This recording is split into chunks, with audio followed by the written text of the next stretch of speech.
So basically what we're going to do is we're going to do two things.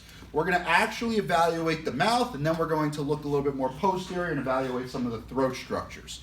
All right, two things you need for this exam: a good pen light and a tongue depressor.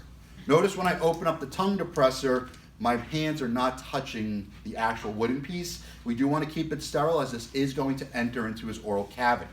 Now, this is dry. So when you introduce something dry to the patient's mouth, because again, we are going to test for the gag reflex. I apologize in advance. Okay. So, the patients may start gagging prematurely when something is introduced, when the stick is dry. So what we have him do is we actually moisten the stick with his own saliva. How do you think we do that? It's really, really simple. All right, Michael, just stick out your tongue real fast, and just like you're buttering toast, that's it. Okay, so very gentle, one. Let him, produce a little bit more saliva, and now we can go ahead and begin the exam. Yep. Oh, so when you ask him to do that, let's say it's just completely, his tongue's pasty white, you can already tell his mouth is dry. Yeah, then I got something else I got to be concerned with. Absolutely. Then that's obviously, more of an issue of dry mouth that I would need to investigate. And those causes that we were kind of talking about before. Okay. If that is the case, then do the best you can. All right, do the best you can. If you have saline in your office, like a saline solution, you can use sterile saline or sterile water. Okay? All right, so what he's going to do first is just open your mouth. You can leave your tongue in. Tilt your head slightly back. So the first thing I'm going to do is I'm going to examine to see if he's got all his teeth. Now I'm going to be using my tongue depressor, so why don't you come up? You can see the technique that I use here. All right. And I'm going to start working my way in the inner part here, the buccal mucosa, between his teeth and the buccal mucosa. What I'm evaluating for is, do I see any redness? Do I see any lesions? Do I see any abnormal colors? And you can also see, so if you want to kind of tip the camera, I'm also examining the gum line.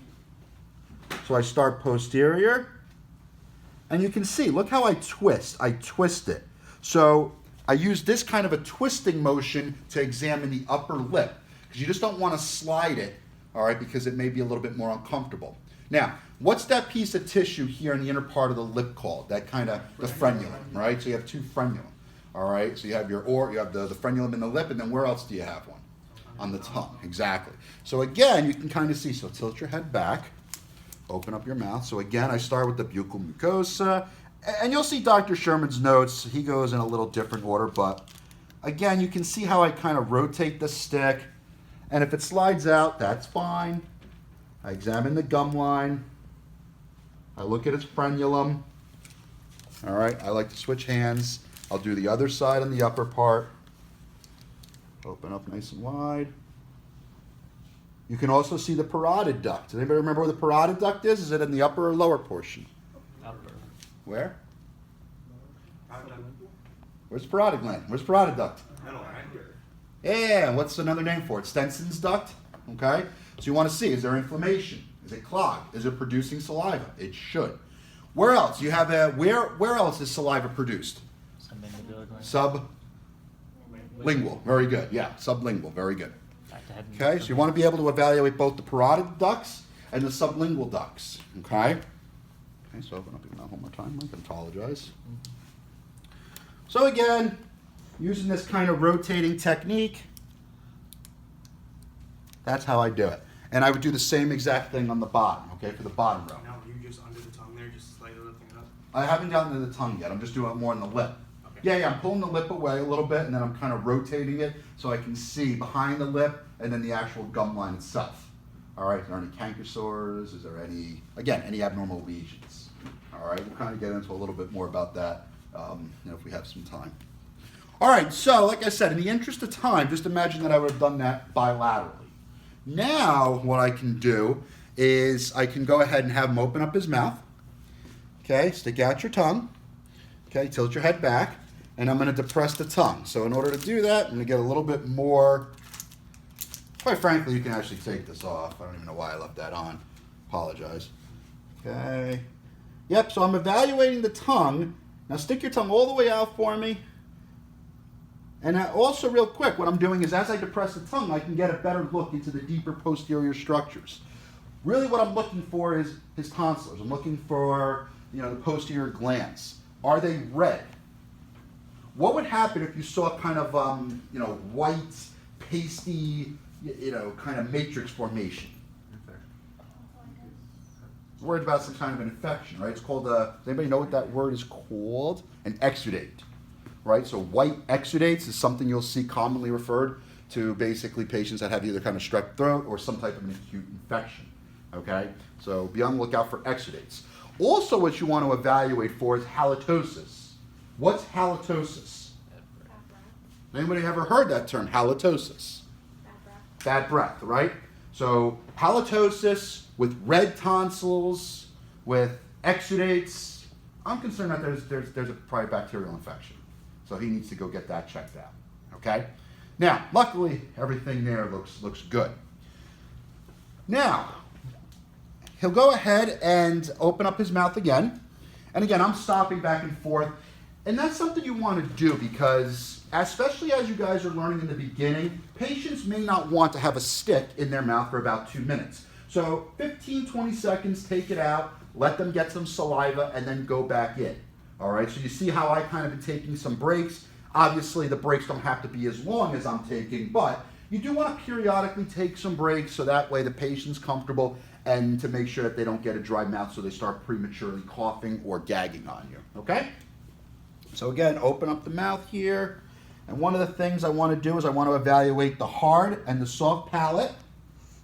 Can you stick your tongue to the roof of your mouth, Mike?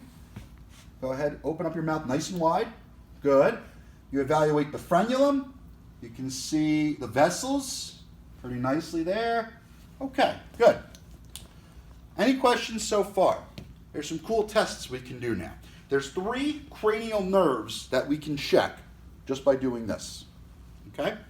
Cranial nerve 10. What's the name of that cranial nerve? Vagus. The vagus nerve. Okay, very good. Now, the vagus nerve has innervation to muscles of the pharynx as well as the uvula. Everybody knows what the uvula is, correct? So, one of the things the doctor always does, they have you open up your mouth and say, ah.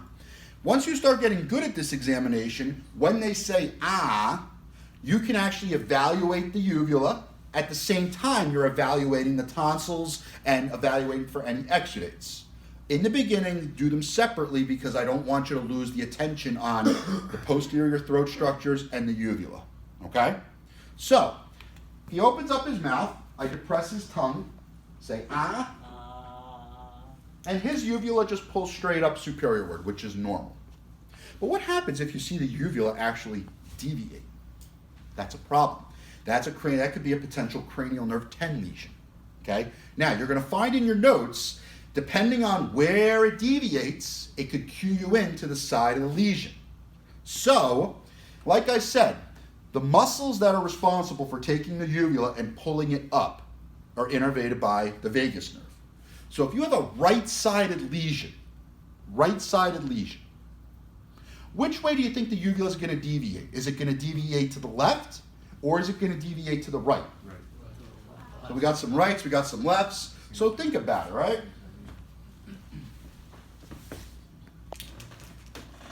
So, here are our muscles, right? They're supposed to translate this way. So, if it's a right-sided lesion, it means that this right side muscle, and imagine the uvula is kind of dangling here. Exactly. It's going to deviate to the left because this muscle is going to be working and it's going to pull the uvula this way. So uvular deviation, it's going to deviate away from the side of the lesion. So study that in your notes, okay? Cranial nerve 10 lesion, the uvula will deviate away, okay? Now, cranial nerve 9, is that a sensory cranial nerve, motor cranial nerve, or both? Both. Is it?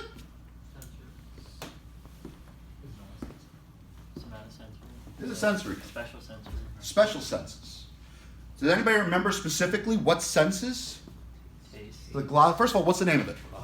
Glossopharyngeal. Taste and sense to where? Posterior 1/3 of the Posterior 1/3 of the tongue. Excellent. So remember, cranial nerve 9 carries both sensory information and taste information for the posterior 1/3.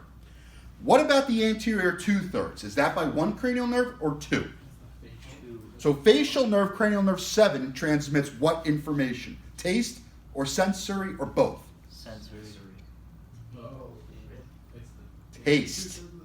Cranial nerve 5, the trigeminal, carries Taste. sense information. All right? These are potential board questions, okay? Obviously, you guys are a little far away, but, you know, these are some things that you definitely want to know inside and out your board, or for your boards. Now, we're not going to test you on that. One of the things that we'll definitely test you on certainly is, does the uvula deviate towards or away from the lesion? So another way to test cranial nerve 9, obviously, yeah, you certainly can have hot, spicy. You can stick an ice cube in somebody's mouth, or you can stick a soldering iron. Not necessarily the most fun. You can check to see if they have a gag reflex, because not only does it carry sensory and taste information for the tongue, it also is for the posterior oropharynx. So if you kind of provide some type of stimulation, okay, to the posterior tonsillar area, that is going to register with the brain as, ooh, that's weird. And then the vagus nerve is going to activate the muscles of the oropharynx. So the gag reflex has two parts: the sensory arc, which means cranial nerve 9 is intact, and the motor arc, which means cranial nerve 10 is intact. Now, obviously, if somebody gags, it means cranial nerve 9 is intact. You can't have the motor part without the sensory part. Could you theoretically have the sensory part without the motor part? Yes. That's if somebody doesn't have a gag reflex, then you have to test them individually, and because that's if you're really concerned about a cranial nerve lesion. All right. Do you mind? All right. So this is how you do it. I'm gonna open up your mouth, say ah, and you're just gonna really quickly just kind of do that. You'll kind of pull away, make a little bit of a noise. I was being a little generous, but basically you're gonna take it and very gently swipe at some of the posterior structures in the oropharynx. Don't go straight into the throat, please. We don't need this breaking off and potentially becoming an airway obstruction. So you go to the side of the mouth. Okay? The last thing, he sticks out his tongue. Yes, so like Mike was saying, you can certainly evaluate, is it dry, is it pasty, are there any lesions on the tongue? But also, cranial nerve 12 itself. Is cranial nerve 12 a motor nerve, a sensory nerve, or both? Chest. What's that? It does only one thing. Motor. So it's motor. And what's the name of the nerve? Hypoglossal. Okay, so let's think about this. What happens if his tongue, he sticks out his tongue, and instead of coming straight out, it kind of shoots out to the right. So if his tongue shoots out to the right, where could the lesion be? Is it on the right side or left side of the brain? Left side. Right, seems heavy. Same side. Exactly. So let me use my finger puppets again. So remember, let's say here's the right side of the tongue, or I should say in your case, this is the left side of the tongue and the right side of the tongue. Both muscles push out the tongue this way. Okay, very good. Well, let's say though we have a lesion, like we were saying, in the right side. It's going to push out the tongue towards the side of the lesion. Okay, so that's, it took me a while because, when I learned this, I could never really conceptualize it, but then I started using my finger puppets and I'm like, oh yeah, of course that makes sense. All right, so it's always better to understand the mechanism than just memorize the pattern. You guys really want to understand why it does that, okay? So, bottom line, uvula deviates away from the side of the lesion, the tongue deviates towards the side of the lesion. And that's it, guys. I mean, that's all we would expect you to do. But you can see it's just a lot more than just sticking sticking the tongue depressor inside somebody's mouth. All right. So unfortunately, we didn't have time to practice this. We will get a chance to practice.